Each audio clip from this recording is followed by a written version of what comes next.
¿De verdad creíste que me casaría contigo? ¿Con alguien tan simple, tan común? La voz de Alejandro Vargas resonó en el lujoso salón de bodas, afilada como el cristal de las copas que ahora temblaban en las manos de los invitados, creando un tintineo nervioso que se extendía por el silencio sepulcral. Su esmoquín negro, cortado a la perfección por un sastre de renombre, parecía absorber toda la luz y la alegría del lugar, mientras su sonrisa arrogante se clavaba en Sofía, cuya palidez competía con el blanco inmaculado de su vestido de encaje y perlas, una creación en la que había invertido meses de ilusión y trabajo. El mundo de la joven se detuvo en seco, el aire se volvió denso, casi irrespirable, y el velo que enmarcaba su rostro, bordado a mano por su difunta madre, se convirtió de repente en una jaula de tul y lágrimas silenciosas.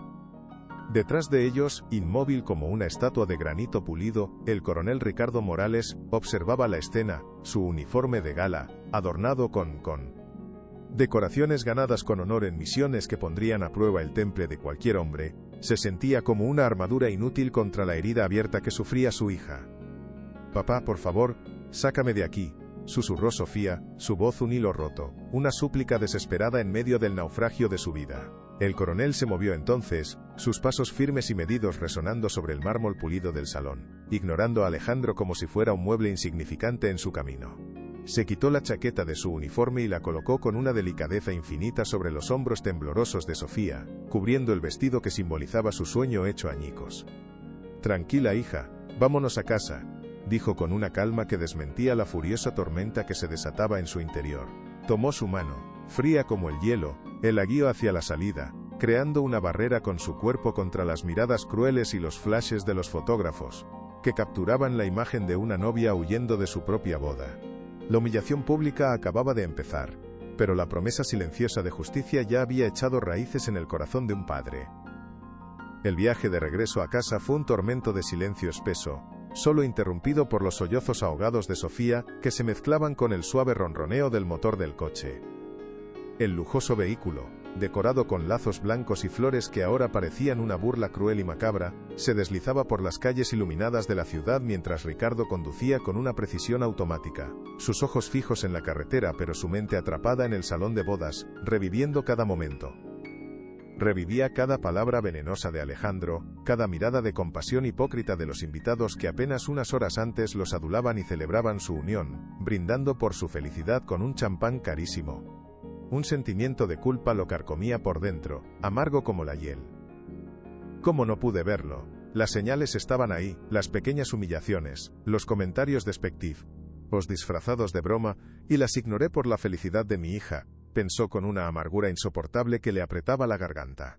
Había confiado en el carisma superficial del joven cirujano, en su reputación impecable, y en la inmensa fortuna de la familia Vargas, creyendo que eran un escudo protector para su hija. Había creído que su única hija estaría segura, que tendría la vida de ensueño que tanto se merecía después de haber perdido a su madre tan joven. Pero todo había sido una farsa, una trampa cuidadosamente elaborada y ejecutada con precisión militar. Ahora, el peso de esa confianza rota lo aplastaba como una losa de hormigón.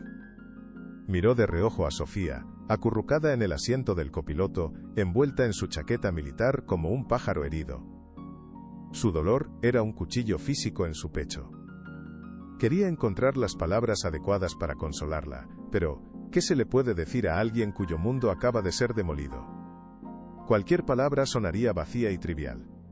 Así que permaneció, en silencio, ofreciéndole su presencia firme y su determinación silenciosa, que era el único lenguaje que podía hablar en ese momento. Si te gusta este tipo de contenido, no te olvides de suscribirte a nuestro canal. Publicamos videos todos los días y dale like al video si te gusta esta historia, y déjanos en los comentarios contándonos de dónde eres y a qué hora nos escuchas. Una vez en la seguridad de su hogar, la compostura de Sofía se derrumbó por completo. Corrió escaleras arriba hacia su habitación, el sonido de la puerta cerrándose con un golpe sordo retumbó en la casa silenciosa, que ahora se sentía como un mausoleo lleno de ecos de felicidad perdida y promesas rotas. Ricardo se quedó en el vestíbulo, escuchando el llanto desgarrador que atravesaba la madera de la puerta, cada sollozo un golpe directo a su alma de soldado y de padre. Horas más tarde, cuando la casa quedó sumida en un silencio inquietante, la encontró sentada en el suelo de su taller, rodeada de bocetos de diseños que parecían pertenecer a otra vida, a otra mujer más feliz e inocente. Papá, no puedo más, mi mundo se ha roto en pedazos, no me queda nada, dijo ella con la voz rota por el llanto, sus ojos hinchados y vacíos de toda esperanza. Ricardo se arrodilló a su lado, su cuerpo rígido por la falta de costumbre de mostrar tanta vulnerabilidad, y la abrazó con la fuerza de un padre. Y quedaría su vida por borrar el sufrimiento de su hija. No digas eso. Me tienes a mí. Siempre me tendrás a mí, le aseguró, su voz un susurro grave pero firme como una roca. Juntos saldremos de esto. Te lo prometo solemnemente, por la memoria de tu madre. Ella se aferró a él, sollozando contra el tejido áspero de su camisa. Quería creer en su amor, pero solo había desprecio. Me hizo sentir tan pequeña, tan insignificante. Me decía que mis sueños eran tonterías, que una mujer como yo debía aspirar a ser solo un adorno. Ricardo apretó la mandíbula hasta que le dolió, la palabra insignificante encendiendo de nuevo la llama de su ira. Sabía que las palabras de consuelo no eran suficientes. Necesitaba acción, necesitaba un plan. La guerra por el honor de su hija acababa de comenzar. Mientras Sofía intentaba encontrar un respiro en un sueño agotado y lleno de pesadillas, Ricardo se retiró a su estudio. El pequeño cuarto era su santuario, un lugar de orden y disciplina en un mundo que se había vuelto caótico de la noche a la mañana. Las paredes estaban adornadas con mapas estratégicos de antiguas campañas, con decoraciones enmarcadas y fotografías de su carrera militar, cada una contando una historia de deber, sacrificio y honor. Pero esa noche, todo parecía un mudo recordatorio de su fracaso como padre, como protector. Se sentó en su viejo sillón de cuero, el mismo desde el que había impartido consejos a su hija durante toda su vida, y se sintió un completo impostor. La cara sonriente y cínica de Alejandro Vargas aparecía en su mente una y otra vez, burlándose de su ceguera. Él, que estaba entrenado para detectar engaños a kilómetros de distancia, para leer las intenciones del enemigo en el campo de batalla, había sido embaucado por un joven encantador con un oscuro secreto. ¿Pero cuál era ese secreto? ¿Por qué montar un espectáculo tan cruel y público? Nadie es tan monstruoso sin una razón poderosa, pensó, su mente analítica comenzando a funcionar de nuevo, buscando patrones y motivos. Tenía que haber algo más que un simple cambio de opinión. Un hombre tan calculador como Alejandro no dejaba cabos sueltos, no actuaba por impulso. Esto no fue un arrebato, fue una operación militarmente planeada, una emboscada en toda regla, reflexionó. El lenguaje de su antigua profesión aplicándose ahora a su tragedia personal. Y él, el coronel Morales, iba a descubrir el objetivo de esa operación, aunque fuera lo último que hiciera en su vida. Lo que no esperaba era la rapidez con la que el enemigo lanzaría su siguiente ataque. A la mañana siguiente la guerra mediática estalló con una ferocidad brutal, como un bombardeo de artillería destinado a aniquilar su reputación antes de que pudieran defenderse. Los periódicos y los portales de noticias estaban inundados con la historia, pero la narrativa era una cruel y deliberada inversión de la realidad. Titulares venenosos y tendenciosos pintaban a Sofía como una joven inestable, caprichosa y manipuladora. Novia caprichosa abandona boda de ensueño en el altar. El prestigioso doctor Alejandro Vargas, víctima de un complot familiar para acceder a su fortuna. Ricardo leyó los artículos con una mezcla de furia hirviente y una fría admiración por la eficiencia de su enemigo. Estaba claro que esto había sido preparado de antemano. «Papá, ¿has visto esto, lo que dicen de mí?», preguntó Sofía, su voz temblorosa mientras sostenía su teléfono, la pantalla brillando con el odio de miles de desconocidos. Las redes sociales eran un campo de batalla donde comentarios crueles de extraños la llamaban cazafortunas, arribista y desagradecida. Amigos que un día antes la felicitaban, ahora guardaban un silencio cómplice, o compartían las noticias falsas. Se sentía como si el mundo entero se hubiera nato en su contra, orquestado por la mano invisible de Alejandro y su poderosa madre, doña Elena Vargas. Ricardo conocía a esa mujer de hielo y acero, sabía que ella estaría detrás de esta campaña de desprestigio. «No leas eso, hija. Es veneno puro», le dijo, tomando el teléfono con firmeza. «Es una operación psicológica. Quieren desacreditarnos antes de que podamos hablar, aislarnos». Pero en su interior, una duda lo carcomía. ¿Cómo podrían ellos dos, solos, enfrentarse a una maquinaria tan poderosa y sin escrúpulos? Sofía se refugió en su habitación, pero el dolor inicial se estaba transformando lentamente en una ira silenciosa y fría que le recorría las venas. Los recuerdos de pequeños desprecios y humillaciones sutiles por parte de Alejandro comenzaron a aflorar, piezas de un rompecabezas que ahora encajaban con una claridad aterradora. Recordó la última prueba del vestido, cuando él hizo una mueca de disgusto y dijo: «Es demasiado tradicional». Muy de tu estilo, supongo, con un tono que la hizo sentir anticuada y sin gusto, como si sus elecciones fueran inferiores. También recordó una cena, semanas antes, cuando ella intentó hablar con pasión de sus sueños de abrir un pequeño taller de moda sostenible. Alejandro la había interrumpido con una sonrisa condescendiente, acariciando su mano como si fuera una niña pequeña e ingenua.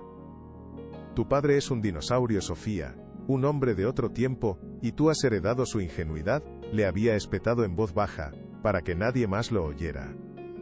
Cásate conmigo. Go, sé una esposa hermosa, y dedícate a las obras de caridad, olvídate de esas tonterías de emprender No tienes lo que se necesita para el mundo real. Esas palabras, que en su momento la hicieron dudar de sí misma, ahora resonaban como una declaración de guerra contra su propia identidad. Nunca me quiso a mí, quería un objeto decorativo, un trofeo sin voz ni ambiciones, pensó con una claridad dolorosa que le heló la sangre. Él no solo la había despreciado, había intentado anularla sistemáticamente, convertirla en un simple adorno para su vida perfecta. La humillación no había sido solo pública, había sido un goteo constante y privado, diseñado para minar su confianza. Algo se endureció en su interior. Ya no se trataba solo de limpiar su nombre.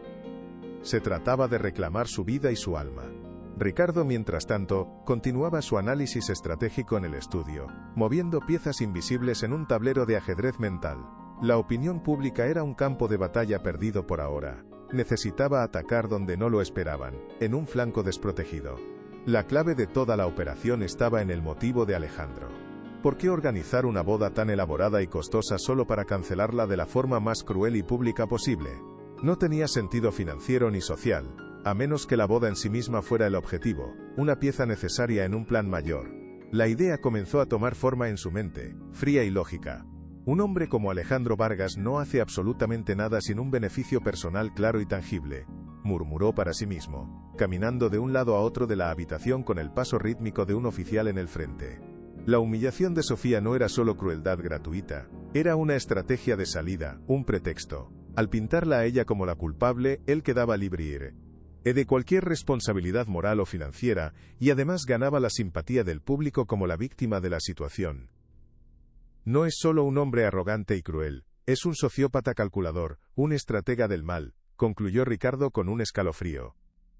Se dio cuenta de que no estaba luchando solo contra un exprometido despechado, sino contra una mente criminal que había planeado cada paso con antelación. Esto hacía la tarea infinitamente más difícil, pero también le daba un camino claro a seguir. Si había un plan, tenía que haber pruebas, un rastro de papel, una comunicación. Y él, aunque retirado, seguía siendo un experto en encontrarlas, en seguir el rastro del enemigo hasta su guarida. La caza acababa de empezar. El aislamiento social fue inmediato y absoluto, como si un muro invisible se hubiera levantado a su alrededor de la noche a la mañana. El teléfono de la casa no dejaba de sonar con llamadas de periodistas buscando una declaración o de antiguos amigos ofreciendo una compasi. O con acento agudo N fingida que apestaba a curiosidad morbosa. Pero las puertas que antes se abrían de par en par para el respetado coronel Morales ahora estaban cerradas.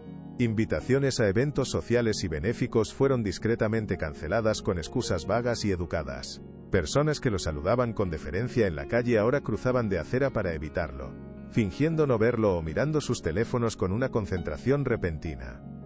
La influencia de doña Elena Vargas era como una niebla tóxica que se extendía por toda la ciudad, envenenando su reputación y la de su hija. «Nos están cercando, papá. Nos están aislando», dijo Sofía una tarde, mirando por la ventana a un coche de un paparazzi estacionado al otro lado de la calle desde el amanecer. Se sentían como parias en su propia comunidad, prisioneros en su hogar. «Lo sé», respondió Ricardo, sin apartar la vista de unos documentos que estudiaba con lupa. «Pero todo cerco tiene un punto débil. Toda fortaleza tiene una brecha. Solo tenemos que encontrarla antes de que nos asfixien». Su calma era un bálsamo para el pánico creciente de Sofía. Aunque por dentro se sintiera acorralado, por fuera proyectaba una imagen de control y confianza inquebrantable. Era el comandante en su última y más importante misión: proteger su flanco más vulnerable, a su hija, y encontrar una brecha en las defensas enemigas antes de que fuera demasiado tarde. ¿Pero encontrarían esa brecha a tiempo? La primera pista, el primer rayo de luz en la opresiva oscuridad, llegó de una fuente completamente inesperada. Una vieja amiga de su difunta esposa, María, una mujer sencilla y trabajadora que limpiaba en un club exclusivo para la élite de la ciudad, lo llamó a altas horas de la noche, su voz llena de nerviosismo y temor. «Ricardo, perdona que te moleste a estas horas, no sé si esto sirva de algo», dijo con voz temblorosa. «Pero hace unas semanas, oí al joven Vargas hablando por teléfono en un salón privado. Estaba discutiendo acaloradamente con alguien. Mencionó un contrato importantísimo con una constructora, la del tío de Sofía, y dijo algo como: el matrimonio es solo una formalidad para asegurar el trato, una garantía. Después de que se firme, ella es historia, me la quitaré de encima sin contemplaciones. Hey». La mujer se disculpó repetidamente por entrometerse, pero sentía que era su deber decírselo por el cariño que le tuvo a su esposa. Para Ricardo, esa llamada fue una revelación. La pieza que faltaba en el rompecabezas. El contrato. Ahí estaba el motivo. Alejandro necesitaba el compromiso, la boda inminente, para asegurar un negocio multimillonario con la familia de Sofía. La boda era una simple cláusula comercial. Y la humillación pública, la excusa perfecta para deshacerse de Sofía una vez firmado el trato, sin tener que compartir un céntimo de su fortuna ni pasar por un divorcio complicado. «Gracias, María. No sabes lo que has hecho, me has dado más de lo que imaginas», dijo Ricardo, sintiendo por primera vez que tenía un objetivo tangible al que apuntar. La guerra ya no era solo por honor, ahora también era por fraude. La bestia tenía un nombre y un talón de Aquiles. Lo más fuerte está por venir. Quédate hasta el final.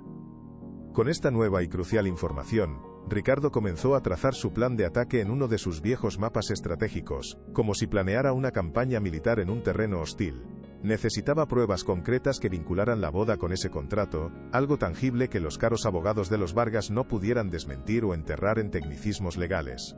Pasó los días siguientes haciendo llamadas discretas a antiguos contactos del ejército, hombres de confianza que ahora trabajaban en investigación privada y en el sector financiero, pidiendo información sobre las finanzas de Alejandro y los movimientos de su empresa. Mientras tanto, animaba a Sofía a volver a lo que amaba, a su pasión, el diseño. «No dejes que te quite también tu pasión, hija. Es lo único que es verdaderamente tuyo. Usa este dolor, esta rabia, y transfórmalo en algo hermoso, en algo poderoso. La creatividad es tu mejor arma en este momento», le aconsejó con una sabiduría que ella no esperaba. Al principio, Sofía se resistió. El dolor era demasiado grande para pensar en crear. Pero luego, lentamente, empujada por la insistencia de su padre, comenzó a dibujar. Sus bocetos ya no eran de vestidos de novia etéreos y románticos, sino de trajes sastre fuertes, estructurados, con líneas audaces y hombros marcados que hablaban de resiliencia y poder. Sin darse cuenta, estaba diseñando su propia armadura, una que la protegería y la empoderaría para la batalla que se avecinaba. Cada trazo del lápiz sobre el papel era un acto de rebelión, una forma de decirle al mundo y a sí misma que no estaba rota, que estaba reconstruyéndose, pieza por pieza, más fuerte y afilada que antes. Una noche, mientras revisaba una pila de documentos financieros que no llevaban a ninguna parte, Ricardo sintió una punzada de profunda desesperación. Las conexiones de los Vargas eran como una telaraña invisible pero increíblemente fuerte que envolvía toda la ciudad, desde los bancos hasta los juzgados. Cada puerta que intentaba abrir, se le cerraba en la cara con una excusa cortés pero firme. Se sintió viejo, cansado, un soldado de otra época luchando una guerra moderna de influencias y dinero que no entendía del todo. ¿Estoy haciendo lo correcto? ¿O estoy arrastrando a Sofía a una batalla que no podemos ganar, exponiéndola a más dolor? Se preguntó en la soledad de su estudio, la duda amenazando con paralizarlo como un veneno sutil. Necesitaba algo que le recordara por qué luchaba. Un ancla. Sus ojos se posaron en un viejo baúl de madera oscura que no había abierto en años. El baúl que había pertenecido a su padre, un general condecorado que había sido su héroe y su modelo a seguir. Con un suspiro, se arrodilló y levantó la pesada tapa. Un olor a cuero viejo, a madera de cedro y a papel amarillento llenó el aire, transportándolo a su niñez. Dentro, Todo estaba ordenado con precisión militar. Uniformes doblados, cartas atadas con cintas, fotografías en blanco y negro. Estaba buscando algo sin saber exactamente qué era, una señal, una inspiración. Y entonces, sus dedos encontraron un pequeño estuche de terciopelo azul, desgastado por el tiempo y el roce de las manos. ¿Podría estar ahí la respuesta que tanto necesitaba? Dentro del estuche, sobre un lecho de satén que alguna vez fue blanco y ahora estaba descolorido por el tiempo, descansaba una medalla asterisco. No era la más grande ni la más llamativa de las condecoraciones de su padre, pero sí la más importante, la que él atesoraba por encima de todas las demás. Era la condecoración al valor, otorgada por un acto de heroísmo en combate que salvó a su pelotón entero de una emboscada segura. Ricardo la tomó en su mano, sintiendo el peso frío y sólido del metal, una sensación que le infundió una extraña calma. Recordó el día en que su padre se la entregó poco antes de morir, en la cama del hospital. «Esta no es solo un trozo de metal, Ricardo», le había dicho su padre, con la voz debilitada por la enfermedad pero los ojos llenos de una claridad feroz. «Es un símbolo. Es la promesa de que un hombre de honor debe defender siempre la verdad y proteger el honor de los suyos, sin importar el costo, sin importar el enemigo». Esas palabras, que habían sido un eco, lejano en su memoria, resonaron en la mente de Ricardo con una fuerza renovada, como una orden directa. No eran solo un recuerdo, eran su legado, su código de conducta. Al sostener aquel objeto sagrado, sintió que la duda y el cansancio se disipaban como la niebla al amanecer, reemplazados por una claridad de propósito tan afilada como una bayoneta. Sabía lo que tenía que hacer, no lucharía con las armas sucias de los Vargas, el dinero y la mentira. Lucharía con las suyas, la verdad, la disciplina y un honor inquebrantable. El costo no importaba. El coronel cerró la mano alrededor de la condecoración, su metal frío ahora calentado por la determinación que ardía en su interior como un fuego purificador. Ya no estaba solo en esta lucha. Llevaba consigo el legado de su padre y de todos los hombres justos que lo precedieron. Se levantó de un solo movimiento, sintiendo que sus hombros se enderezaban, y el peso de los años desaparecía. Volvía a ser el coronel Ricardo Morales en servicio activo. Tenía una misión clara y un plan de batalla, que se dibujaba en su mente con una precisión implacable.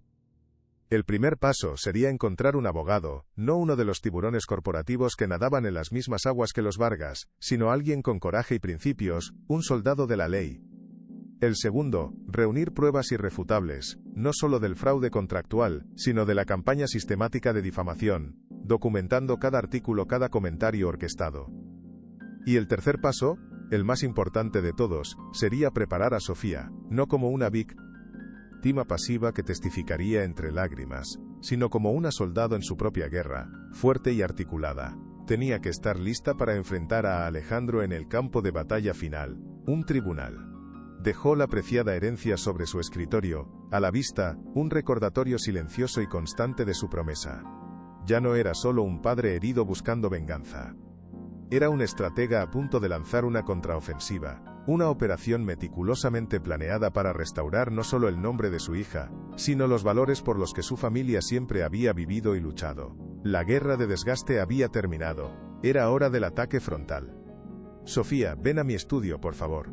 Tenemos que hablar», dijo Ricardo, su voz firme y llena de una nueva autoridad que hizo que su hija lo mirara con sorpresa y algo de temor.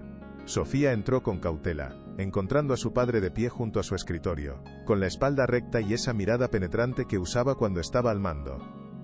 «Hija, hasta ahora hemos estado a la defensiva, recibiendo golpes. Es hora de atacar», comenzó, sin rodeos. «Sé lo que Alejandro hizo y por qué lo hizo. No fue solo crueldad, fue un negocio frío y calculado. Y vamos a demostrarlo ante el mundo entero». Le explicó su teoría sobre el contrato, la llamada que había recibido de la amiga de su madre, y el plan para contraatacar legalmente con toda la fuerza. Mientras hablaba, vio cómo la chispa volvía a los ojos apagados de Sofía. La resignación que la había consumido fue reemplazada por la indignación, y la indignación se transformó en una determinación de acero. Él intentó destruirme, hacerme sentir que no valía nada, que mis sueños eran basura. Pero se equivocó de persona, dijo ella, su voz, ya no temblorosa, sino firme como el metal. «No voy a esconderme más, papá, no seré la novia abandonada, lucharé a tu lado». Ricardo asintió, un orgullo inmenso llenando su pecho y aliviando parte de su dolor. Bien, dijo con una media sonrisa, la primera en días. Porque esta guerra, hija mía, la ganaremos juntos. No hay otra opción. En el silencio de la noche, en un estudio lleno de recuerdos de viejas batallas, padre e hija sellaron un pacto inquebrantable. La operación para restaurar el honor de la familia Morales había comenzado oficialmente. ¿Te conmueve esta historia? Deja tu like y suscríbete. Seguimos. El primer movimiento de Ricardo fue contactar a Mateo Herrera, un viejo amigo de la Academia Militar que había colgado el uniforme para convertirse en un abogado conocido por tomar casos imposibles contra los poderosos. Mateo no era un abogado de la alta sociedad. Su oficina estaba en un barrio modesto, lejos de los rascacielos de cristal, pero su reputación se basaba en una tenacidad implacable y una brújula moral inquebrantable. Ricardo, lamento profundamente las circunstancias en las que volvemos a hablar, dijo Mateo por teléfono después de escuchar la historia completa, sin interrupciones. Lo que le hicieron a tu hija es una atrocidad, una cobardía, y conozco a los Vargas, su poder se basa en el miedo y la intimidación. La gente no se atreve a enfrentarlos porque compran el silencio. Hubo una pausa que a Ricardo le pareció eterna, un momento en el que todo pendía de un hilo. Cuenta conmigo, viejo amigo. Sin dudarlo, haremos que se arrepientan del día en que subestimaron a un ponelos que Ricardo de Cardoli Peretei. Morales. Pero prepárate, Ricardo, van a lanzarnos todo lo que tienen, jugarán sucio, será una guerra de trincheras, larga y agotadora. Ricardo sintió una oleada de alivio tan intensa que tuvo que apoyarse en el escritorio. Ya no estaban solos. Tenían un aliado, un general para su batalla legal. Estamos listos, Mateo. Estamos más que listos, respondió el coronel, la confianza resonando en cada sílaba de su voz. Colgó el teléfono y miró por la ventana hacia la ciudad iluminada. En algún lugar de esa jungla de asfalto, Alejandro Vargas dormía tranquilo, sin saber que el verdadero ejército apenas se estaba movilizando en las sombras. Mientras tanto, en la opulenta mansión de los Vargas, doña Elena y Alejandro celebraban su victoria con champán caro y una cena suntuosa. La imagen pública de los Morales estaba por los suelos, convertida en el chisme del momento, y el lucrativo contrato con la constructora del tío de Sofía estaba firmado y asegurado, garantizando un futuro aún más próspero. Tu pequeña farsa nupcial funcionó a la perfección, querido. Un golpe maestro, dijo ella con una sonrisa fría que no llegaba a sus ojos de hielo. Ahora solo tenemos que asegurarnos de que el coronel y su hija no hagan ninguna estupidez, que se queden llorando en su rincón, olvidados por todos. Alejandro se encogió de hombros con displicencia, sirviéndose un whisky de una botella que costaba más que el salario mensual de una persona normal. Están acabados, madre. ¿Qué pueden hacer? Son reliquias de un mundo que ya no existe, fósiles vivientes. El honor, la verdad, esas son palabras vacías para los perdedores, cuentos de hadas. Se rió, un sonido hueco y sin alegría. El poder y el dinero es lo único que importa en este mundo, lo único real. Creía firmemente en sus propias palabras, en su filosofía cínica. Estaba convencido de su invulnerabilidad, protegido por el muro de influencia y dinero que su familia había construido durante generaciones. No podía imaginar un escenario en el que un militar retirado y una diseñadora sin voz pudieran representar una amenaza real para su imperio. Pero esa arrogancia, esa ceguera ante el poder de la determinación de un padre herido, sería su mayor error estratégico. No sabía que el honor, a veces, es el arma más poderosa y afilada de todas. Sofía, por su parte, encontró un propósito renovado en la búsqueda de pruebas, canalizando su dolor en una meticulosa investigación. Bajo la guía de Mateo, comenzó a documentar cada interacción con Alejandro, cada promesa rota, cada pequeño comentario despectivo, creando una línea de tiempo del abuso psicológico. Fue entonces cuando recordó algo que había descartado en su momento como una simple curiosidad. El recibo de un hotel de lujo en una ciudad cercana que había encontrado una vez en el bolsillo de su chaqueta. Él le había dicho que era de un viaje de negocios al que había ido solo, una conferencia médica importante. Ahora, esa pieza de papel, que había guardado por alguna razón inexplicable en un cajón de su mesita de noche, cobraba un nuevo y siniestro significado. ¿Y si no había estado solo en ese viaje? ¿Y si toda la conferencia fue una mentira? Se preguntó, sintiendo un escalofrío. Con la ayuda de Ricardo, que usó sus habilidades de investigación para acceder a registros públicos, tiraron de ese hilo. La fecha del recibo coincidía con un fin de semana en el que Alejandro había dicho que estaría en una conferencia médica internacional. Una simple búsqueda en internet y un par de llamadas revelaron la verdad. No había habido ninguna conferencia de ese tipo en esa ciudad, en esa fecha. Era la primera mentira sólida y comprobable que tenían. Una grieta en su fachada perfecta. Bien hecho, hija, dijo Ricardo, examinando la factura con la mirada de un analista de inteligencia. Cada mentira que descubrimos es un ladrillo menos en su muro. Seguiremos tirando de ellos, uno por uno, hasta que todo se derrumbe. La casa de la verdad había comenzado en serio. La estrategia de Mateo era clara y audaz. Provocarían a los Vargas, los obligarían a salir de su trinchera y a cometer un error por exceso de confianza. El primer paso fue enviar una carta legal formal, exigiendo una disculpa pública por la difamación y una retractación de todas las mentiras publicadas. Sabían que nunca se disculparían, pero su respuesta arrogante sería la primera prueba documentada de su mala fe y su desprecio. Como era de esperar, el abogado de los Vargas respondió con una carta llena de amenazas, anunciando una contrademanda millonaria por acoso y extorsión. Perfecto, dijo Mateo con una sonrisa satisfecha al leerla en voz alta en el estudio de Ricardo. Han mordido el anzuelo, se sienten intocables y no pueden evitar demostrarlo. Poco después, la noticia de la carta y la posible demanda se filtró a una revista de chismes, junto a una foto borrosa, de paparazzi, de Alejandro muy cariñoso con otra mujer, la misma rica heredera con la que se dejaba ver ahora públicamente. La foto no probaba nada definitivo, era circunstancial, pero sumada al recibo del hotel y a la mentira de la conferencia, comenzaba a pintar un cuadro muy diferente para la opinión pública. La evidencia circunstancial se acumulaba, creando un patrón de engaño sistemático. No fue una decisión impulsiva de último momento. Tenía una doble vida perfectamente planeada, dijo Ricardo con convicción, señalando las fechas en un calendario. Ahora solo necesitaban la prueba irrefutable, el golpe de gracia que derribaría al intocable Dr. Vargas de su pedestal de respetabilidad. La red se estaba tejiendo lentamente a su alrededor, y él, en su arrogancia, ni siquiera se daba cuenta. El equipo legal de los Vargas reaccionó con la furia de una bestia herida que se siente acorralada. Emitieron un comunicado de prensa negando categóricamente todo, y acusando a los Morales de una campaña de desprestigio maliciosa y desesperada, motivada por la envidia y el despecho. Aumentaron la presión, enviando investigadores privados para seguir a Ricardo y Sofía las 24 horas del día, buscando cualquier cosa, cualquier desliz, que pudieran usar en su contra para desacreditarlos aún más. La casa de los Morales se sentía como una fortaleza sitiada, con coches sospechosos aparcados en la calle y la sensación constante de ser observados incluso a través de las cortinas cerradas. Pero en lugar de intimidarlos, la agresión desmedida de los Vargas solo reforzó su determinación, y les demostró que iban por el buen camino. Si no tuvieran nada que ocultar, si la verdad estuviera de su parte, no reaccionarían así, con tanto pánico, observó Sofía con una nueva perspicacia que impresionó a su padre. Están asustados. Realmente asustados. Tenía razón. La arrogancia inicial de Alejandro y doña Elena estaba dando paso a una paranoia defensiva. Estaban acostumbrados a que la gente se acobardara ante su poder, no a que se defendiera y contraatacara. La resistencia inesperada del coronel y su hija los había descolocado y los estaba haciendo cometer errores tácticos.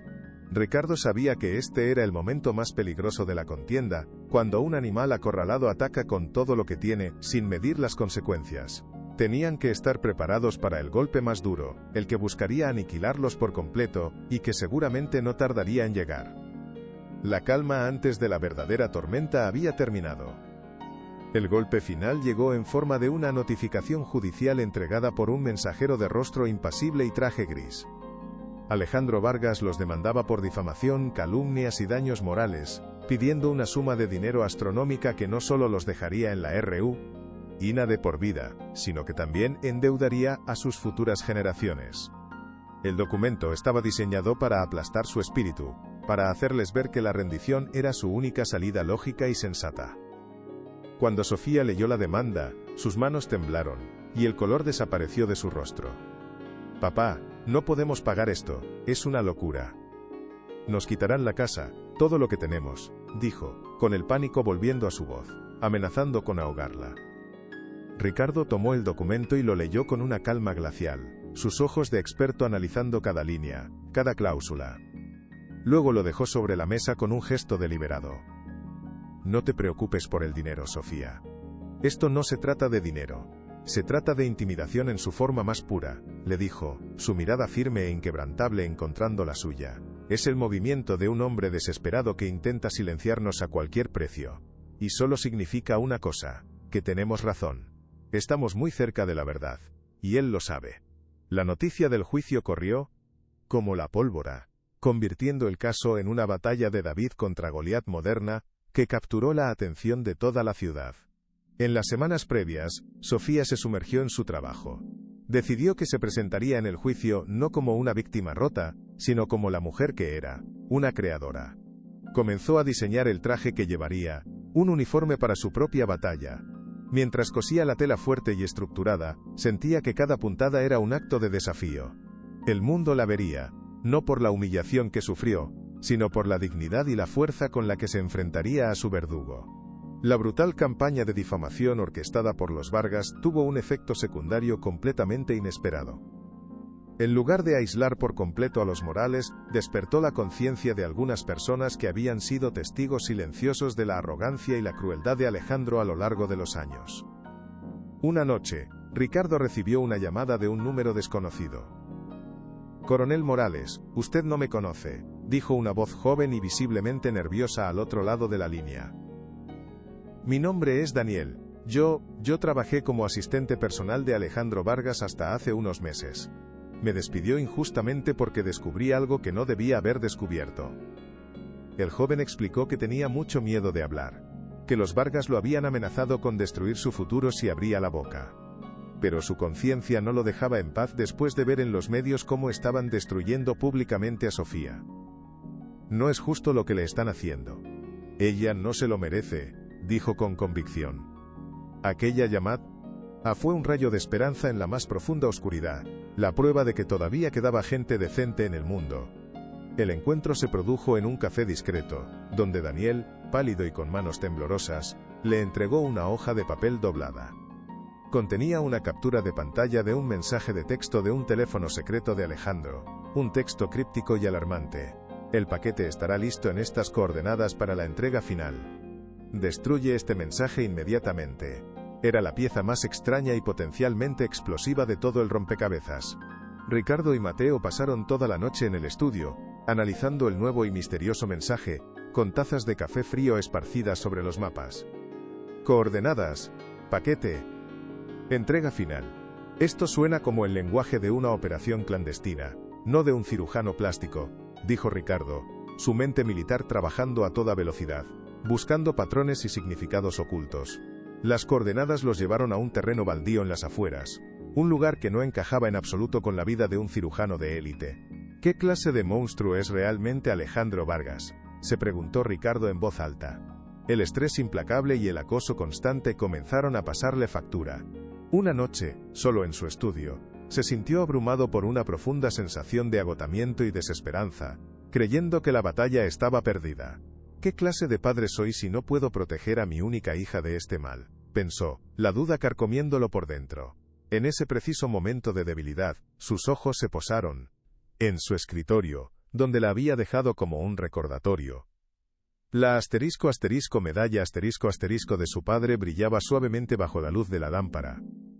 La tomó en su mano, el metal frío anclándolo en el presente, una sensación familiar y reconfortante.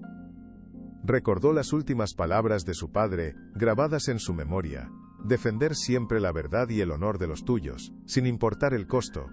El metal pareció infundirle su fuerza, disipando la niebla de la duda. «No te fallaré, padre», susurró al silencio de la noche. Con su determinación renovada, lograron descubrir la identidad de la amante, Isabela Ríos, y el hecho de que estaba embarazada, revelando por fin el plan diabólico: usar a Sofía para asegurar el contrato y luego descartarla públicamente. Con el panorama completo ante ellos, Ricardo y Mateo decidieron que era hora de dejar de reaccionar y empezar a actuar. «Tenemos que hacer que se confíe, que baje la guardia», dijo Ricardo, su voz resonando con la autoridad de un comandante a punto de dar la orden de ataque. «Tenemos que tenderle una trampa de la que no pueda escapar». El plan era audaz y arriesgado. filtrarían anónimamente a la prensa solo el recibo del hotel, un cebo para provocar a Alejandro, hacerlo creer que eso era todo lo que tenían y que su arrogancia lo llevara a cometer un error fatal. La filtración causó la tormenta mediática que esperaban, abriendo las primeras fisuras en la narrativa impecable de Alejandro. Furioso y sintiéndose acorralado, cometió el error que esperaban. Concedió una entrevista exclusiva a un programa de televisión de máxima audiencia para limpiar su nombre. Estoy siendo víctima de una campaña de acoso por parte de una mujer despechada y su padre, dijo a la cámara, su rostro una máscara de falsa sinceridad y dolor contenido. Sofía Morales es una persona inestable. Yo soy la verdadera víctima aquí. Ricardo abrazó a su hija, que lloraba en silencio ante la crudeza de las mentiras. No llores, hija. Acaba de caer de cabeza en nuestra trampa, le susurró. Acaba de mentirle a todo el país, y nosotros tenemos las pruebas para demostrar cada una de sus mentiras. El juicio, ahora, sería un espectáculo público donde la verdad y la mentira se enfrentarían cara a cara. El día del juicio llegó envuelto en un cielo gris y plomizo, un reflejo perfecto del estado de ánimo que se había apoderado de la ciudad entera. El Tribunal Superior era un imponente edificio de piedra y mármol, cuyas escalinatas estaban atestadas de periodistas, fotógrafos y curiosos, todos ellos ansiosos por presenciar el desenlace del drama que había mantenido en vilo a la alta sociedad durante semanas. Ricardo Morales, con un traje oscuro impecablemente planchado que parecía tan rígido como su antiguo uniforme, guió a Sofía a través del enjambre de cámaras y micrófonos que se abalanzaban sobre ellos como una jauría. Ella caminaba con la cabeza bien alta, vestida con un traje sastre de su propio diseño de un color azul profundo que evocaba fuerza y serenidad. No era un vestido de víctima, era la armadura de una guerrera que se preparaba para la batalla más importante de su vida. En su interior, sin embargo, cada paso era una lucha contra el temblor de sus rodillas y el nudo de pánico que se apretaba en su estómago. ¿Podré soportarlo? ¿Tendré la fuerza para escuchar sus mentiras sin derrumbarme?, pensó, aferrándose al brazo de su padre como si fuera su única ancla en medio de la tempestad. La multitud era un monstruo de 1000 ojos que la juzgaba, susurraba y la condenaba sin conocerla. Una vez dentro, el bullicio del exterior fue reemplazado por un silencio solemne que pesaba en el aire. La sala del tribunal era un vasto espacio con altos paneles de madera oscura que parecían absorber la luz y el sonido, creando una atmósfera opresiva y casi sagrada. Al otro lado, ya sentados con una arrogancia insultante, estaban Alejandro y su madre doña Elena, rodeados por un equipo de abogados caros y de aspecto implacable. Sus miradas se cruzaron por un instante, y en los ojos de Alejandro, Sofía no vio ni una pizca de arrepentimiento, sino un frío desprecio que le heló la sangre hasta los huesos. No tengas miedo, hija.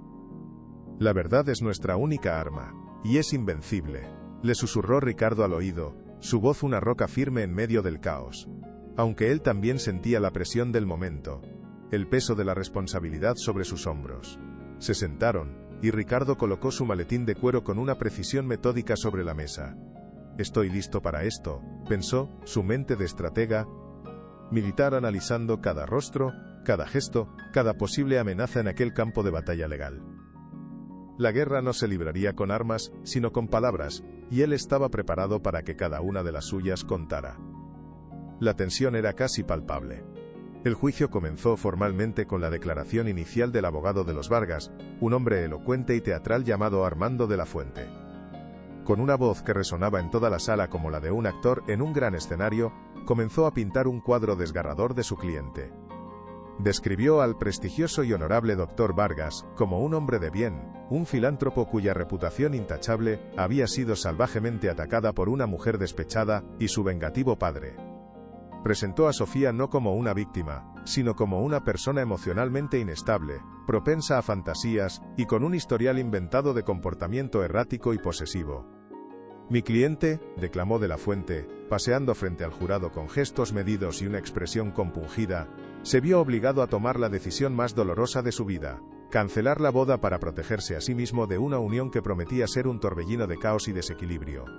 Cada palabra era una daga envenenada, una mentira cuidadosamente elaborada para calar hondo en la mente del jurado y de la opinión pública que seguía el caso por televisión. La estrategia era clara: destruir la credibilidad de Sofía antes de que pudiera decir una sola palabra en su defensa, convertir a la víctima en la verdugo. Algo estaba a punto de romperse. Sofía apretó los puños bajo la mesa, sus uñas clavándose dolorosamente en las palmas de sus manos, obligándose a mantener la compostura mientras su personaje era asesinado públicamente. Escuchar aquella sarta de calumnias era como sentir que le arrancaban la piel a tiras una y otra vez. Ricardo permanecía impasible, su rostro una máscara de granito, pero sus ojos registraban cada reacción, cada gesto, cada matiz en la sala. Era un campo de batalla, y el enemigo acababa de lanzar su primer y más brutal bombardeo de artillería. Mateo Herrera, el abogado de los Morales, simplemente tomaba notas con calma, sin mostrar ninguna emoción, esperando pacientemente su turno. Parecía un depredador que observa a su presa desde la distancia, calculando el momento exacto para atacar. Que gasten todas sus municiones ahora. Pronto se quedarán sin ellas y sin escapatoria, pensó Mateo, sintiendo la mirada de Ricardo sobre él, una comunicación silenciosa entre dos viejos soldados que entendían perfectamente la estrategia de la paciencia en medio de la guerra. La tensión en la sala era casi insoportable, una cuerda a punto de romperse. ¿Cómo podrían rebatir una narrativa tan bien construida y venenosa? Cuando llamaron a Alejandro a declarar, caminó hacia el estrado con la confianza de un actor que sube al escenario para recibir un premio que sabe que ya ha ganado. Su traje era impecable, su sonrisa encantadora y su voz, al jurar decir toda la verdad, sonaba sincera y llena de una falsa humildad que resultaba nauseabunda para quienes conocían la verdad. Respondiendo a las preguntas de su abogado, relató su versión de los hechos, una auténtica obra maestra de la manipulación. Habló de su plaudaz, profundo e incondicional amor, inicial por Sofía, pero también de sus crecientes y angustiosas preocupaciones por su inestabilidad emocional y sus exigencias desmedidas. Llegó al extremo de inventar una historia completamente falsa, sobre cómo ella lo había amenazado con provocar un escándalo público si él no cumplía cada uno de sus caprichos, presentándose a sí mismo como la verdadera víctima de un cruel intento de extorsión emocional y financiera. Solo quería un futuro tranquilo, una familia, pero me vi atrapado en una red de manipulación constante, dijo, fingiendo que se le quebraba la voz, una actuación tan perfecta que algunos miembros del jurado lo miraban con genuina compasión en sus ojos. Jamás pensé que podría ser tan cruel, pensó Sofía, sintiendo un frío que no tenía nada que ver con la temperatura de la sala. Sofía sintió unas náuseas profundas, una revuelta en el estómago que era tanto física como emocional. Escuchar la realidad retorcida de esa manera, ver cómo sus sueños y su amor eran convertidos en un arma sucia para usarla en su contra, era una tortura psicológica mucho peor que la humillación original que había sufrido en el altar. ¿Cómo puede alguien mentir así sin un atisbo de conciencia, sin que le tiemble el pulso?, se preguntó, sintiendo que una parte de ella se rompía por dentro, una herida que quizá nunca sanaría del todo. La actuación de Alejandro era tan convincente que por un instante temió que nadie fuera a creerla jamás. El abogado de los Vargas, Armando de la Fuente, terminó su interrogatorio con una pregunta retórica que buscaba el golpe de gracia. ¿Y qué hizo usted, doctor Vargas, cuando finalmente se dio cuenta de la verdadera y peligrosa naturaleza de la señorita Morales? La respuesta de Alejandro fue el clímax de su farsa, pronunciada con una pausa dramática y una lágrima falsa rodando por su mejilla. Hice lo más difícil pero lo más honorable. La dejé ir, aunque eso me destrozara el corazón por completo. Su voz resonó en el silencio, cargada de una emoción fingida que parecía haber convencido a todos. La sala del tribunal quedó sumida en un silencio denso, cargado de la falsa emoción que Alejandro había sembrado con su actuación. Por un momento, pareció que el caso estaba decidido. La narrativa de los Vargas era sólida, coherente, y para quien no conociera la verdad, completamente creíble. El equipo legal de los Morales sintió el peso de la derrota cerniéndose sobre ellos como una losa de cemento. La estrategia de desprestigio había funcionado a la perfección.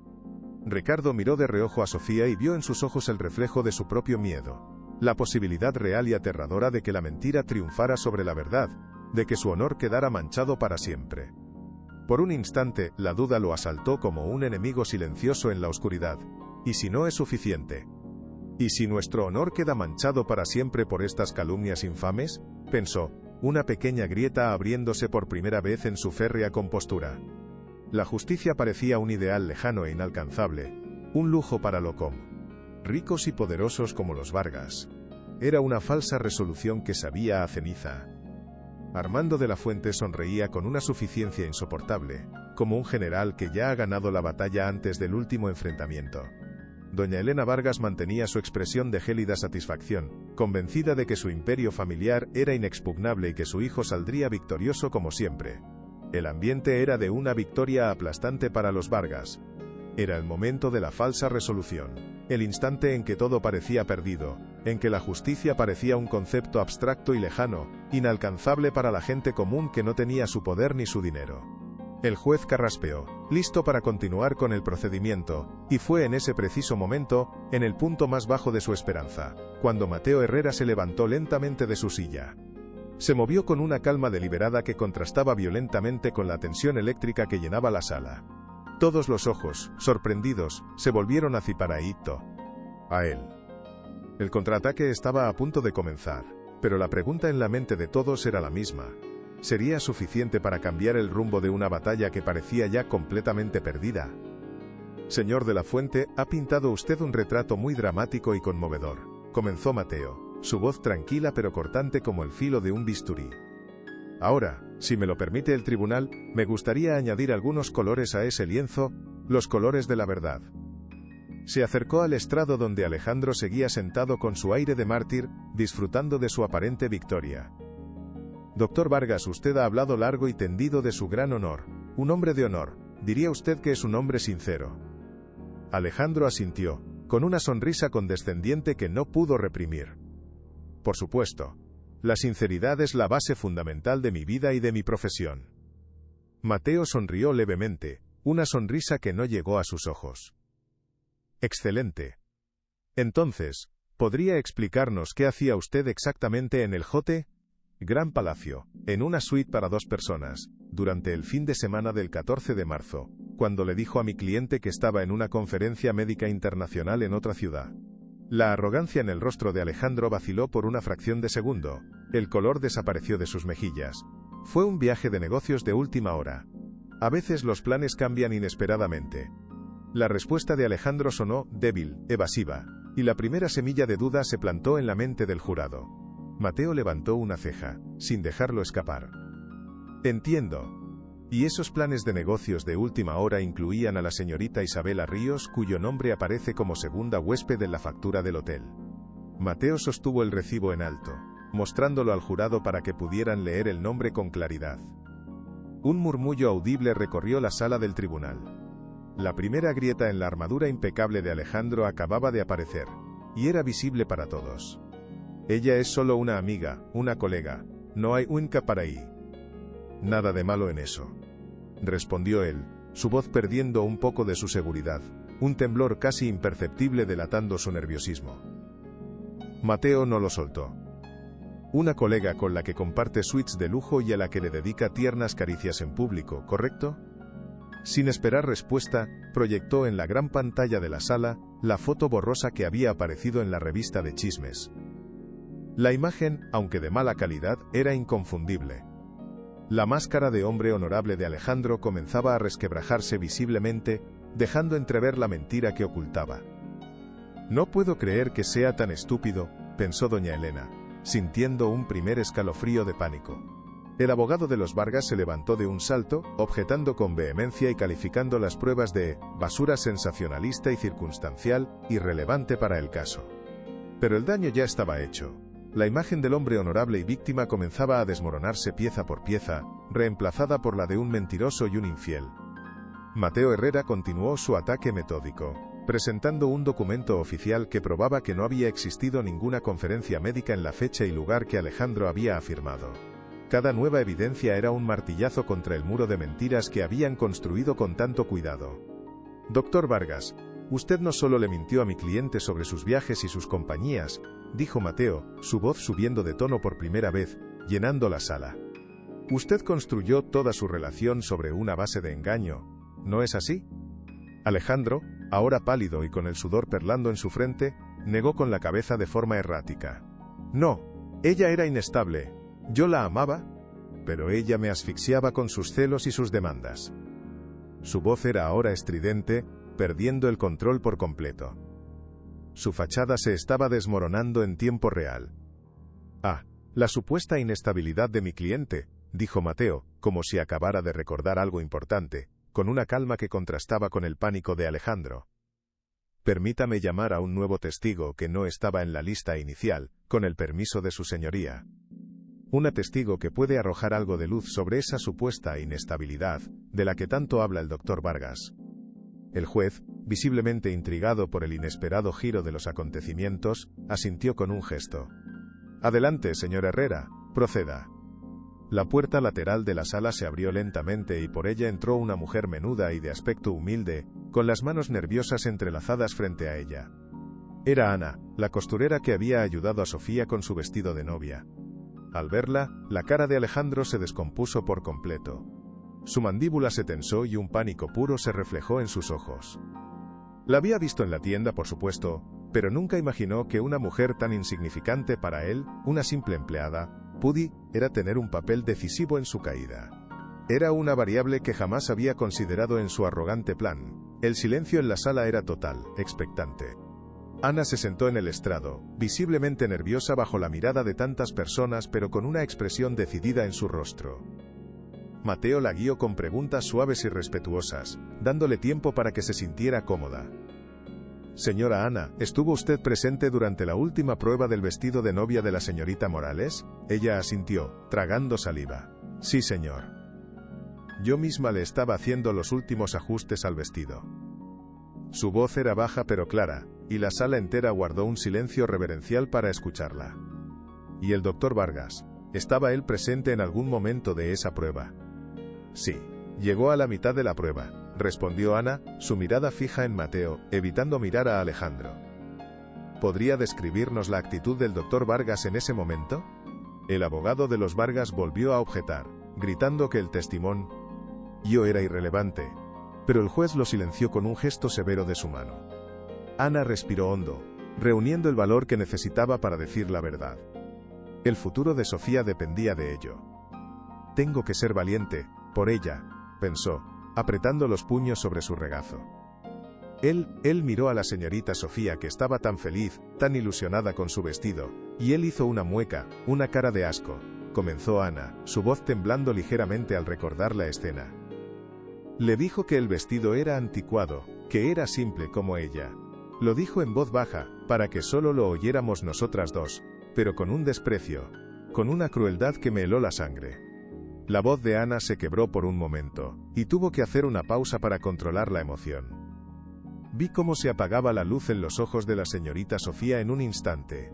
Él no la veía a ella, a la mujer que amaba, veía un objeto que no le gustaba, algo que le avergonzaba. No había amor en esa mirada, señor, solo humillación. Pura y simple, humillación. El testimonio de la costurera, por su sencillez y su sinceridad palpable, fue absolutamente devastador. No era una prueba legal en el sentido estricto, pero era una prueba moral que destrozaba la imagen de Alejandro como un hombre enamorado y herido. Mostraba su verdadera naturaleza, la del matón que disfruta humillando a quien considera inferior. La atmósfera en la sala había cambiado por completo. Ahora, la compasión estaba del lado de Sofía. El golpe final, sin embargo, el que haría derrumbarse todo el castillo de naipes, aún estaba por llegar. Mateo Herrera llamó a su último testigo, el coronel Ricardo Morales. Ricardo caminó hacia el estrado con el paso firme y medido de un hombre acostumbrado a la disciplina y al deber. Se sentó, con la espalda perfectamente recta, su mirada fija en el juez, ignorando por completo la existencia de Alejandro y su familia. Mateo, para sorpresa de todos, no le preguntó sobre los hechos del caso, sino sobre algo mucho más profundo. Coronel Morales, usted sirvió a su país durante más de 30 años. Ha enfrentado peligros que la mayoría de nosotros no podemos ni imaginar. ¿Qué significa para usted la palabra honor? La pregunta sorprendió a todos en la sala. El abogado de los Vargas se mofó en voz alta. ¿A qué viene esta clase de filosofía barata? ¿Esto es un tribunal? No una clase de ética. Pero el juez, de nuevo, permitió la pregunta con un gesto de interés. El honor estaba en el centro de toda aquella disputa, y quería escuchar la respuesta. Ricardo hizo una pausa, sus ojos encontrando los de su hija por un instante, transmitiéndole fuerza y amor. Luego, se dirigió al juez. El honor, su señoría, no es algo que se proclama a los cuatro vientos. Es algo que se demuestra con acciones, día tras día. Significa defender la verdad, incluso cuando es difícil, y el mundo entero está en tu contra. Significa proteger a los inocentes, a los que no pueden defenderse por sí mismos. Y, sobre todo, significa mantener la palabra dada, ser fiel a tus promesas. La sinceridad en su voz era palpable, llenando el silencio de la sala con un peso y una dignidad que contrastaban brutalmente con las mentiras de Alejandro. Mateo asintió lentamente, dejando que las palabras calaran en el jurado. ¿Un código heredado? ¿Un legado familiar, quizá? Sí, respondió Ricardo con firmeza. Un legado. Mateo se dirigió entonces a la mesa de la defensa, donde estaba su maletín, y cogió un pequeño estuche de terciopelo azul oscuro. Su señoría, me gustaría presentar un último elemento. No como prueba material, sino como testimonio del carácter del hombre que tienen ante ustedes. Abrió el estuche y de él extrajo un objeto que brilló intensamente bajo las luces del tribunal. Era una vieja medalla. Pulida por el tiempo y el cariño de generaciones. Mateo la sostuvo en alto para que todos pudieran verla. Esto, señoras y señores del jurado, es la condecoración al valor, la más alta condecoración militar, otorgada al padre del coronel, un héroe de guerra. Se la entregó a su hijo Ricardo en su lecho de muerte con una sola orden: defiende siempre la verdad y el honor de los tuyos, sin importar el costo. Un silencio sobrecogedor se instaló en la sala. La historia, el símbolo, trascendía el caso legal y hablaba de valores universales: deber, sacrificio, amor paternal. La presencia de aquel objeto sagrado en la sala parecía purificar el aire, exponiendo la bajeza y la suciedad de las mentiras de Alejandro. La comparación entre los dos hombres, Ricardo y Alejandro, era ahora inevitable y devastadora. Este hombre, continuó Mateo señalando a Ricardo, no está aquí por venganza ni por dinero. Está aquí para cumplir esa promesa sagrada, para defender el honor de su hija. Y fue en ese preciso instante de máxima tensión, cuando Mateo lanzó su ataque final y definitivo. Y mientras el coronel Morales defiende el honor con símbolos de valor, ¿qué hace el doctor Vargas? Envía mensajes en clave desde teléfonos secretos. Proyectó en la pantalla la captura de pantalla del mensaje de Daniel. El paquete estará listo en estas coordenadas para la entrega final. Alejandro se quedó sin aliento, su rostro una máscara de pánico puro. Eso no prueba nada, es un montaje. Una falsificación, gritó, perdiendo por completo la compostura. Pero Mateo ya había llamado a su último testigo sorpresa, Daniel, el exasistente de Alejandro. El joven, aunque aterrorizado, caminó hacia el estrado y confirmó la autenticidad del mensaje, revelando el plan completo. El contrato con el tío de Sofía era el verdadero objetivo desde el principio. La boda era una farsa para asegurarlo. Y la humillación pública, la coartada perfecta para romper el compromiso sin consecuencias y empezar su nueva vida con Isabela Ríos, que, como reveló Daniel con una última bomba que hizo explotar la sala, esperaba un hijo de Alejandro.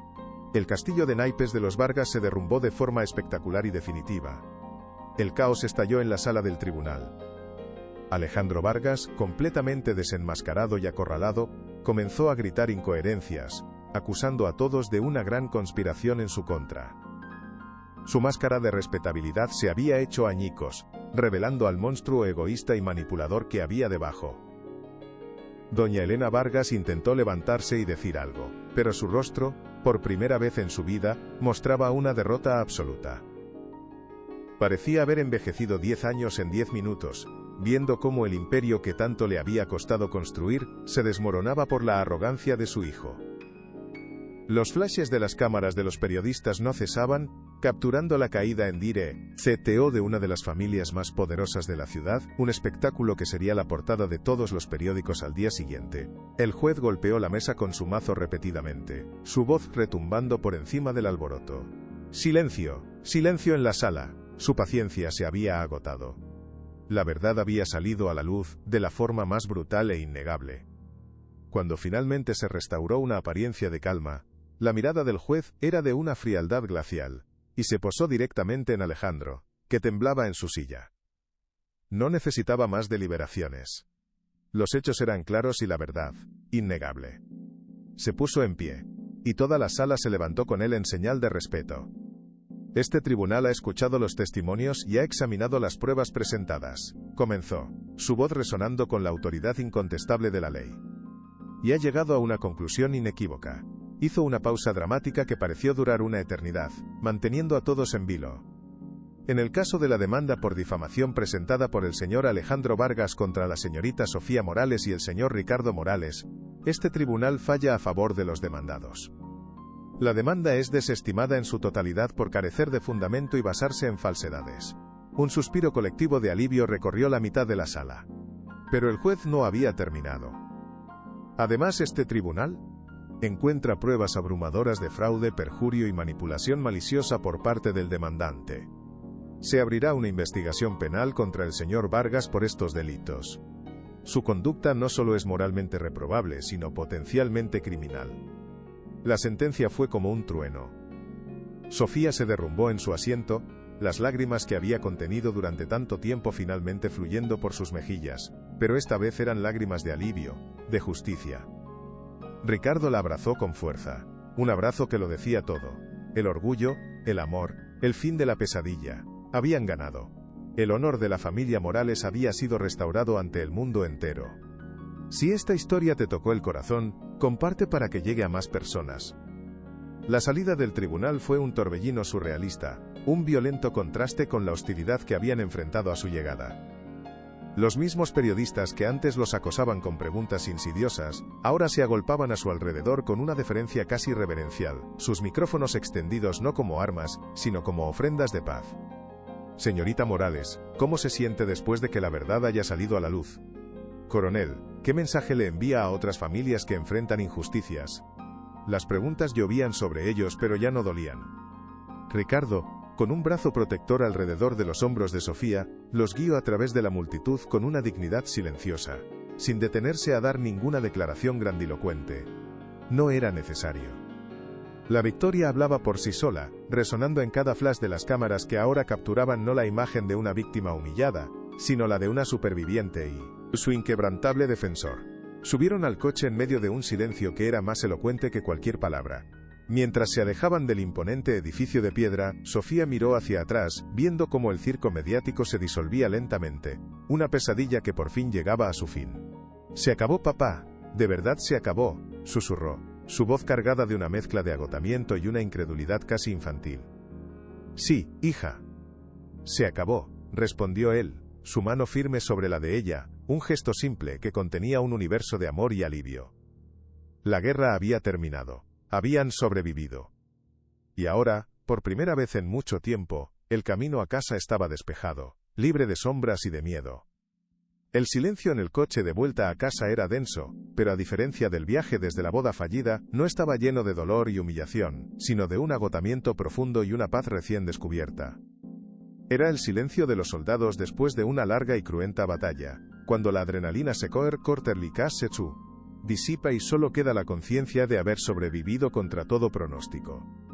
Al llegar a su hogar, que durante semanas se había sentido como una fortaleza sitiada, ahora parecía un verdadero santuario, un refugio seguro del mundo exterior. Esa noche, se sentaron juntos en el salón, sin la necesidad de llenar el aire con palabras. En la televisión, los noticiarios repetían en bucle las imágenes de la dramática caída en desgracia de Alejandro Vargas. Su rostro descompuesto, los gritos de su madre, el veredicto implacable del juez. Las noticias informaban que las acciones de las empresas Vargas habían caído en picado, y que varios socios comerciales se estaban distanciando públicamente de la familia. El imperio construido sobre la arrogancia y la mentira se desmoronaba en tiempo real. Sofía observaba las imágenes con una extraña sensación de desapego, como si estuviera viendo la vida de otra persona. «No siento alegría por su desgracia, papá. Solo siento pena», confesó en voz baja. Ricardo asintió, entendiendo perfectamente. «Eso es porque tú tienes algo que él nunca tendrá, hija. Un corazón y un alma. La verdadera victoria no es su caída, sino que tú te hayas mantenido en pie, íntegra». Las primeras semanas después del juicio no fueron de celebración, sino de una lenta y frágil curación. Sofía dormía por fin noches enteras, pero a veces despertaba con el eco de las acusaciones y las miradas de desprecio grabadas en su mente. Durante el día, un velo de apatía parecía cubrirlo todo, y su taller, antes su refugio, permanecía en silencio, las telas cubiertas de polvo. Una tarde, Mientras miraba por la ventana la lluvia caer, le preguntó a su padre con la voz rota: «Papá, ¿crees que alguna vez volveré a ser la misma? Siento que algo dentro de mí se rompió para siempre». Ricardo se sentó a su lado, su presencia una roca sólida en medio de su tormenta interior. «No, Sofía. No volverás a ser la misma», le dijo con una seriedad amable. «Serás mucho más fuerte. Las fracturas, cuando sanan bien, hacen que el hueso sea más resistente». Días después, casi por inercia, Sofía cogió un lápiz y un cuaderno. Sus dedos, al principio torpes, comenzaron a trazar líneas. No dibujaba vestidos de novia ni trajes de fiesta, sino formas angulosas, siluetas que parecían armaduras, prendas que hablaban de protección y resiliencia. El arte volvía a ella, no como un escape, sino como una forma de contar su nueva historia. No era un retorno a quien era, sino el nacimiento de alguien nueva. Una tarde, mientras Sofía ordenaba su taller, redescubriendo su pasión entre telas y bocetos, recibió una visita inesperada. Era Mateo Herrera, su abogado, que venía no por asuntos legales, sino con un pequeño ramo de flores silvestres en la mano. «Pensé que un poco de color le vendría bien a este nuevo comienzo», dijo con una sonrisa tímida que suavizaba sus rasgos habitualmente serios. Hablaron durante horas, no del juicio ni del pasado, sino del futuro. «¿Sabes por qué acepté tu caso, Sofía? Mi hermana pasó por algo similar hace años, y nadie la creyó. Luchar por ti era también luchar por ella», confesó él, su voz teñida de una emoción contenida. Ella lo miró, conmovida por su vulnerabilidad y su honestidad. «Gracias, Mateo, por creerme cuando nadie más lo hizo». Él tomó su mano con delicadeza. «Eres la mujer más valiente que he conocido, Sofía. No por enfrentarte a ellos, sino por atreverte a ser tú misma después de todo. Por primera vez en mucho tiempo, no siento miedo al mirar al futuro», pensó ella, sintiendo cómo un calor inesperado se extendía por su pecho ante la bondad y el respeto que emanaban de aquel hombre. Era un sentimiento nuevo, tranquilo y seguro, muy diferente de la pasión febril y tóxica que había sentido por Alejandro. Era el tímido brote de una esperanza que creía perdida para siempre. La experiencia traumática, lejos de destruirla, había forjado en Sofía una nueva y poderosa determinación. Ya no quería diseñar vestidos de ensueño para cuentos de hadas que no existían. Quería crear ropa para mujeres reales, mujeres que luchaban, que caían y que se levantaban con más fuerza. Quería que sus diseños fueran una armadura, un símbolo de resiliencia y empoderamiento. «Papá, no quiero olvidar lo que pasó. Quiero transformarlo en algo útil, en algo que pueda ayudar a otras», le dijo una mañana, sus ojos brillando con una convicción que Ricardo no le había visto nunca. «Voy a abrir mi propio taller. Lo llamaré Morales Alta Costura, Kerte. Será un homenaje a nuestra familia, a nuestro honor, a nuestra lucha». Ricardo la miró, su corazón inundado de un orgullo inmenso. «Me parece una excelente estrategia. Lo planificaremos como una operación militar. Reconocimiento del terreno, establecimiento de objetivos, asignación de recursos. Tu creatividad será el arma principal, y mi disciplina, la logística. Juntos, somos invencibles». Se convirtió en su principal apoyo, ayudándola a elaborar un plan de negocios sólido. Encontraron un pequeño local en un barrio bohemio, un espacio lleno de luz que transformaron con sus propias manos en un taller vibrante y acogedor. Cada elección, desde el color de las paredes hasta el tipo de máquinas de coser, era un acto deliberado de creación, un paso más para dejar atrás la destrucción y construir un futuro lleno de significado. La inauguración del taller Morales Alta Costura fue un evento íntimo y emotivo, muy alejado de la opulencia vacía de la alta sociedad, que una vez los había juzgado y condenado. Los invitados eran un pequeño grupo de amigos verdaderos, familiares y personas que los habían apoyado en los momentos más oscuros. Entre ellos, en un lugar de honor, estaba María, la humilde limpiadora cuya llamada valiente había sido la primera luz en la oscuridad, y Ana, la costurera cuyo testimonio sincero había sido tan crucial. Sofía las recibió con un abrazo que lo decía todo. «Sin vosotras nada de esto sería posible. Esta casa es también vuestra casa», les dijo con la voz embargada por la emoción. El ambiente estaba cargado de una energía de sororidad y gratitud. Sofía les dedicó unas palabras que brotaron directamente de su corazón. «Hoy no solo abrimos un negocio», dijo, su voz clara y firme. «Hoy creamos un refugio. Un lugar donde la vulnerabilidad se transforma en fuerza y las cicatrices se convierten en parte de nuestra belleza. Cada prenda que salga de este taller llevará consigo una historia de resiliencia. Está construyendo algo más que una marca. Está construyendo una comunidad, pensó Mateo, observándola con una admiración infinita. El taller no era solo un negocio, era un monumento a la verdad y al coraje. Mientras Sofía construía su nuevo imperio ladrillo a ladrillo, Ricardo también encontró un nuevo propósito para su vida. Un día, recibió la llamada del director de una prestigiosa fundación, sin ánimo de lucro dedicada a ofrecer asesoramiento legal y apoyo psicológico a víctimas de difamación y abuso de poder. Coronel Morales, hemos seguido su caso con enorme interés. Su estrategia, su defensa inquebrantable del honor, es precisamente lo que necesitamos. Queremos que se una a nuestro consejo directivo, le propuso el director por teléfono. Ricardo, que pensaba que sus días de servicio habían terminado, sintió que se encendía de nuevo una llama en su interior. Tu lucha me ha dado una nueva misión, hija, le confesó a Sofía esa noche, con un brillo en los ojos que ella no veía desde hacía años. Hay tantas personas como nosotros ahí fuera, sintiéndose solas y sin esperanza. Si puedo ayudar aunque sea a una sola familia a encontrar justicia, mi vida tendrá un nuevo significado. Se sumergió en su nuevo rol con la misma dedicación y disciplina que había aplicado a su carrera militar. Mi lucha no ha terminado, solo ha cambiado de campo de batalla, pensó mientras revisaba su primer caso. Se convirtió en un faro de esperanza para muchos, un estratega implacable contra la injusticia, un coronel que ahora luchaba por el honor de los indefensos. La vida, que durante tanto tiempo había sido una sucesión de días grises y tormentosos, comenzó a llenarse de nuevo de colores vivos. La relación de Sofía y Mateo floreció, basada en el respeto mutuo, la confianza y una profunda admiración.